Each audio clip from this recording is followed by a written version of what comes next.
हरी बोल दोस्तों, सीताराम। तो फाइनली आज NIACL AO फर्स्ट शिफ्ट 1:30 बजे की मेरी थी। और मैं काफ़ी यहाँ पे कन्फ्यूज़न था काफ़ी बच्चों को कि फ़र्स्ट शिफ्ट जो थी, तो ये मैंने सर से पूछा था। तो उन्होंने बताया कि जो 1:30 बजे की शिफ्ट है वही फ़र्स्ट शिफ्ट है। उसके बाद एक 4 बजे की थी, वो मतलब NICL AO का इस बारी का 2 शिफ्ट में ही पेपर कंप्लीट हो रहा है। तो फाइनली एक फुल एनालिसिस वीडियो के साथ, जेन्यून एनालिसिस है मेरा। मैं खुद दे के आया हूँ, ये 1:30 बजे की शिफ्ट में था मेरा पेपर 9 तारीख को। तो एनालिसिस देख लेते हैं। तो वही रीजनिंग के बारे में बता लेते हैं। ठहर जाओ, बताएंगे भाई। पजल्स आपको, मैं मुझे पता है भाई, सबको डाउट हुआ है कि जो रीजनिंग में जो पहली फ्लोर वाली पजल खुली थी ना, वो बनी कि नहीं बनी, और उस बनी तो बनी, उसके मतलब कुछ याद है तो बता दो। पता है भाई, मेरे साथ भी ऐसा हुआ है, मैं बता रहा हूँ। पहले ये देख लो, मिसलेनियस पार्ट देख लो आप लोग। तो सिलॉक्स आए थे 4 to 5 क्वेश्चन। एक सिलॉक्स में क्वेश्चन था, एग्जैक्टली मुझे याद नहीं है, मैं एक एग्जाम्पल के तौर पे ले रहा हूँ।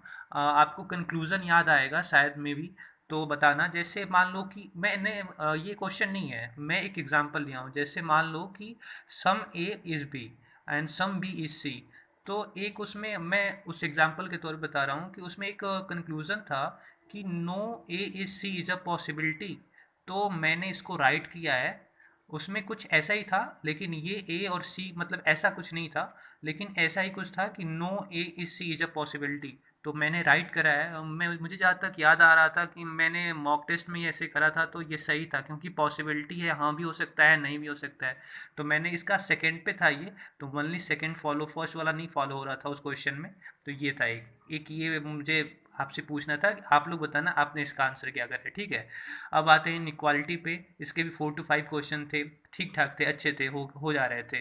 तो जिसमें मेरा आंसर एक फर्स्ट फॉलो, सेकंड फॉलो, एक का आंसर बोथ फॉलो, ऐसे ही कुछ आया था। एक क्वेश्चन पेयर फॉर्मेशन का था, जो कि लास्ट में आई थिंक 34 या 35 नंबर पे था ये क्वेश्चन। मैं वहाँ तक भाई पहुँच नहीं पाया। सॉरी, मतलब पहुँच पाया, मैं इसको बना नहीं पाया। एक मीनिंगफुल वर्ड का था ये भाई।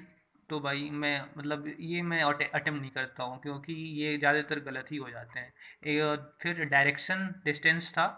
3 क्वेश्चन थे, जिसमें एक में मेरा आंसर आ रहा था ए के रिस्पेक्ट में, ऐसे ऊपर कुछ था, बताना था कि दूरी कितनी है। तो 1 मीटर की दूरी थी, 1 मीटर नॉर्थ। मेरा एक का आंसर आया, एक में 22 मीटर मेरा आंसर आया। और एक मिसलेनियस में ही एक पॉइंट था, जिसमें तीन तीन के पेयर करके तीन जैसे वर्ड बनाए थे। उसमें एक का वर्ड पूछा था कुछ, तो ये पहले पेयर में 1 3 8 करके कुछ था। तो उसमें से दो, एक तीसरे का पूछा था, तो दो, बाकी दो जो वर्ड बने थे उसमें मिल जा रहे थे। तो मेरा आंसर इसमें 8 आया था, ठीक है। आप लोग बताना आपका आंसर क्या आया है। फिर अब आ जाते हैं ये आप, जो कि पजल्स और सिटिंग अरेंजमेंट का पार्ट होता है। तो इसमें पहले आई थी 8 फ्लोर की एक पजल थी, जो पहले ही स्क्रीन पे खुली थी। और भाई मैं पहले ही मैंने सोचा कि अटेम्प्ट इसको कर लूँ, देखने में काफ़ी छोटी सी लग रही थी, तो मैं अटेम्प्ट करने गया। मैंने एक पॉसिबिलिटी में बनाई, दूसरी पॉसिबिलिटी बनाई, नहीं बनी, तो मैं तुरंत उसको स्किप करके आगे क्वेश्चन करते गया। लेकिन लास्ट में फिर आया, और फिर 2 से 3 बार मैंने इसको ट्राई करा, नहीं बना। तो फिर लास्ट में जाके मुझे जहाँ तक याद आ रहा है कि आप लोग करेक्ट करना अगर मैं गलत हूँगा तो। मुझे लग रहा है कि एम लास्ट में बैठा था, यानी यहाँ पे। और चौथे या तीसरे या दूसरे, ऐसे इसी इन इन तीनों फ्लोरों के बीच में ओ और आर थे, क्योंकि ओ के जस्ट ऊपर आर था, ऐसा ही कुछ था। एग्जैक्टली मुझे याद नहीं आ रहा है। अगर मैं कुछ गलत बोल रहा हूँ तो माफ़ करना भाई लोग यार। लेकिन एग्जैक्टली इतना मतलब याद नहीं आ रहा है, लेकिन एम का कुछ ऐसा ही था। और फिर आते हैं, एक दूसरी पजल थी जो कि सिटिंग अरेंजमेंट की थी, जिसमें पहले ही क्वेश्चन में ही दे रखा था कि साउथ देखने वाले लोग नॉर्थ से ज़्यादा हैं। तो मेरे साउथ देखने वाले 5 बने, नॉर्थ देखने वाले 3 बने। इसमें क्या हुआ कि इसमें वाई, मुझे जहाँ तक याद है वाई एक यहाँ पे था, ऐसा कुछ। इसके इमीडिएट एक क्वेश्चन में इसके इमीडिएट नेबर पूछे थे। तो उस ऑप्शन में इसके इमीडिएट नेबर पे जो था, एक भी नहीं आ रहा था, और एक ऑप्शन नन ऑफ दीज का था। तो जब नन ऑफ दीज का वो ऑप्शन आया, तो मैं थोड़ा सा डाउट में हो गया। दीज का जो आंसर था, नन ऑफ दीज का, इसका मैंने मार्क किया, तो मैं थोड़ा सा डाउट में हो गया कि यार ये क्या पजल मेरी गलत बन गई क्या। तो मैंने फिर से इसे रीचेक करा, क्योंकि यहाँ पे कुछ ऐसा था ना कि कुछ बी के राइट में दो, ले क्योंकि बी बी मुझे लग रहा है कि बी के राइट में 1 2 3 4 5, बी शायद यहाँ था, क्योंकि इसके राइट में 5, बी नॉर्थ फेस कर रहा था और ए इसके अपोजिट फेस कर रहा था, ऐसा ही कुछ था। और यहाँ से इसके राइट में जितने थे, बी से मतलब दो कम, बी में उस दो कम थे, ऐसा ही कुछ था। तो मेरा ये बना था, इसमें नन ऑफ दीज एक आंसर आया था मेरा। तो फिर आते हैं एक 6 फ्लोर की एक पजल थी, जिसमें एक कुछ एज भी उसके दिए गए थे। और ए का दिया था कि ए ऑड पोजीशन पे बैठ रहा है और ए और ई में मोर देन 1 पर्सन है, तो ए को आप मैंने 5वें नंबर पे बैठाया और ए के जस्ट नीचे ही क्वेश्चन में कुछ दिया था, कुछ है इसके नीचे इतने एज के लोग बैठ रहे हैं। तो एक ये था मेरा, ए 5वें नंबर पे बैठा, ई इस लास्ट में था। हाइट बेस एक था जिसमें 6, 5, 4, 3 6 लोग थे। और इसमें जो छठे नंबर पे मतलब जो सबसे बड़ा था वो मेरा टी बना था।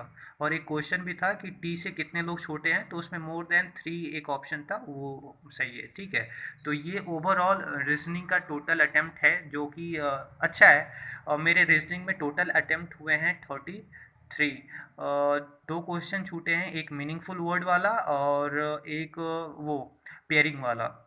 ये दो क्वेश्चन मुझसे छूट गए हैं, मतलब समय नहीं बचा, क्योंकि इस वाले क्वेश्चन में काफ़ी ज़्यादा समय लग गया इसको, मतलब समझ लो भाई कि 4 to 5 पॉसिबिलिटी में जाके फाइनली बना लास्ट में वो भी। अब आते हैं क्वांट में, ठीक है। तो क्वांट में सबसे पहले सिंप्लीफिकेशन स्टार्ट हुए, तो 8 to 10 क्वेश्चन ये थे, मिशिंग सीरीज थी। 5 क्वेश्चन, 7 to 8 क्वेश्चन होंगे सिंप्लीफिकेशन में, आप करेक्ट करना। और 5 मिसिंग सीरीज थी, इसमें से एक मेरी नहीं बनी, जिसमें कुछ ऐसे 3 करके और 127 125 ऐसे कुछ करके था, वो नहीं बना। और एक मुझसे 4 बन गई, जिसमें से एक 89 मतलब ऑड के मल्टीपल टाइप की चल रही थी, ऑड 89 उसमें ऐड करना था। एक का आंसर, एक में मिसिंग नंबर सीरीज में 6144 मेरा आंसर आ रहा था। और एक मिसिंग नंबर सीरीज का आंसर 127 या 129 ऐसे करके कुछ आ रहा था, ठीक है। और ए डी आई थी, दो डी आई थी, जिसमें एक का आंसर जो था एन की वैल्यू हमें बतानी थी। एन क्यूब करने पे इसका डबल करके एन क्यूब करने पे, तो एन की वैल्यू मैंने तो, यार मुझसे गलती हो गई कि मैं डबल इसका ही करने लगा।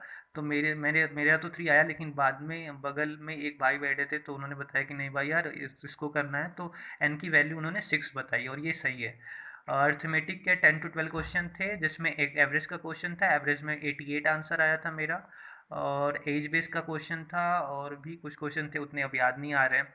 तो ये ओवरऑल क्वांट का था। इंग्लिश में एक आरसी आई थी, 8 to 9 क्वेश्चन थे, जिसमें प्रोड्यूस और वैल्यू करके कुछ वर्ड था और जिसका सिनोनिम बताना था। तो मैंने प्रोड्यूस का जनरेट मार्क करा है और वैल्यू का according to passage price mark answer किया है। तो आप बताना कि आपने क्या इसका सिनोनिम डाला है, तो सिनोनिम सेलेक्ट किया है। और एक क्लोज टेस्ट था, ए टू ई करके था, उसमें कुछ अच्छे से तो याद नहीं आ रहा है, लेकिन ए टू ई से ही तो कुछ था। और ग्रामेटिकल एरर आई थी 5 क्वेश्चन, फ्रेज रिप्लेसमेंट के 4 to 5 क्वेश्चन, मिस स्पेल्ड के 4 to 5 क्वेश्चन ये थे, ठीक है। एक मिस स्पेल्ड का यार मैंने लिखा तो था, इस ट्री करके कुछ था, ऐसा ही कुछ, पता नहीं अब एग्जैक्टली क्या था, मुझे अच्छे से याद तो नहीं आ रहा है, लेकिन ऐसा ही कुछ था भाई। अब आप लोग बताना कि आपके अटेम्प्ट कितने हुए। मेरे क्वांट में 21 अटेम्प्ट हुए, मुझे जैसे पता चल गया कि एक इसमें रॉन्ग हो गया है। इंग्लिश में 24। अब आप बताना कि इसका क्या कर रहा है, क्योंकि वहाँ पे कुछ अलग बता रहे थे भाई लोग, क्योंकि इंग्लिश में पता नहीं होता है अपनी एक्यूरेसी, लेकिन मैं मतलब पैसेज को पढ़ के ही मार्क किया था। तो प्रोड्यूस का जनरेट बना था, वैल्यू का प्राइस बना था अकॉर्डिंग टू पैसेज मेरे अनुसार। आप लोग बताना इसका आंसर, ठीक है। तो मेरे रीजनिंग में अटेम्प्ट हुए 33, क्वांट में मेरे अटेम्प्ट हुए 21, और इंग्लिश में मेरे अटेम्प्ट हुए 24। तो 4153 8 3 2 5 2 7 78 मेरे ओवरऑल अटेम्प्ट 78 हुए, जिसमें मैं रीजनिंग में 100% श्योर हूँ। क्वांट में एक क्वेश्चन मेरा रॉन्ग हुआ है। इंग्लिश में इन दोनों में बताना आप लोग कि क्या मतलब कैसे है इसका, प्रोड्यूस का और वैल्यू का सिनोनिम, ठीक है। तब तक मिलते हैं एक दूसरी नई वीडियो में एक नए जोश और उमंग के साथ। और जिनका भी कल आईपीएस और आरबीपीओ का मेंस है भाई, ऑल द बेस्ट, अच्छे से एग्ज़ाम दे के आना आप लोग। और ठीक है, तब तक मिलते हैं दूसरी एक नई वीडियो में। मेरा तो नहीं है आईपीएस आरआरबी, लेकिन आरआरबी ऑफिस असिस्टेंट का मेरा 16 तारीख को है, एडमिट कार्ड आ चुका है उसका। आप लोग लिंक पे जाके चेक कर सकते हो कि आपका एग्ज़ाम कब है। मेरा 8 बजे के टाइमिंग पे सुबह में 16 तारीख को एग्ज़ाम है, आईपीएस आरआरबी ऑफिस असिस्टेंट। तो सबको कल का जिनका कल एग्ज़ाम है, उनको very very good luck. All the best. मिलते हैं दूसरी एक नई वीडियो में एक नए उमंग और नए जोश के साथ। तब तक के लिए सीताराम, हरि बोल।